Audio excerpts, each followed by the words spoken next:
నా బీరువా చూసి దడుచుకోకండి. ఎందుకంటే 2 వీక్స్ నుంచి నేను బీరువా అయితే సర్దలేదు. అందుకని అలా ఉంది.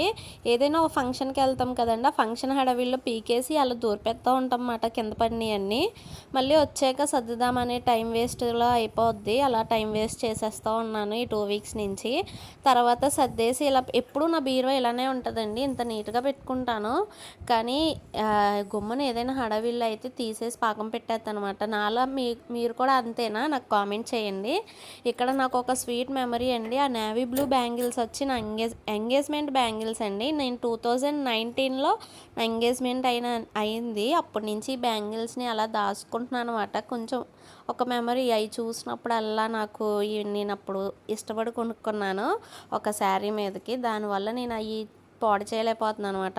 నెక్స్ట్ వచ్చేసి నాలా మీరు కూడా అంతేనండి. నెలకి ఇలా క్యాలెండర్లో సర్కిల్ చేసుకుంటూనే ఉంటారా? ఏ మంత్లో రైస్ బ్యాగ్ తెచ్చాం, ఏ మంత్లో గ్యాస్ తెచ్చుకున్నామని. ఎందుకంటే రైస్ బ్యాగు గ్యాస్ ఇంచుమించు ఒకే టైంలో అవుతాయండి నాకైతే. నేను అది మర్చిపోకూడదని నెంబర్స్ దగ్గర నేను ఏ రోజైతే గ్యాస్ పెడతానో, ఏ రోజైతే రైస్ బ్యాగ్ తీసుకుంటానో ఆ రోజు సర్కిల్ చేసుకుంటాను. ఇలా ఏమో బడ్జెట్ రాసుకుంటాను అనమాట నెలకి. ఈ నెలలో రైస్ బ్యాగ్ లేదు, ఈ అమౌంట్ని ఎలా సేవ్ చేయాలి, ఈ నెలలో గ్యాస్ లేదు, ఆ గ్యాస్ డబ్బులు ఎలా సేవ్ చేయాలని ఒక బడ్జెట్ ప్లాన్ రాసుకుంటాను. కానీ ఈ మంత్ బడ్జెట్ అయితే దాటేసిందండి. ఎందుకంటే పిల్లల బట్టలని, సినిమాలకని, ఆటలు కానీ రాశానమాట.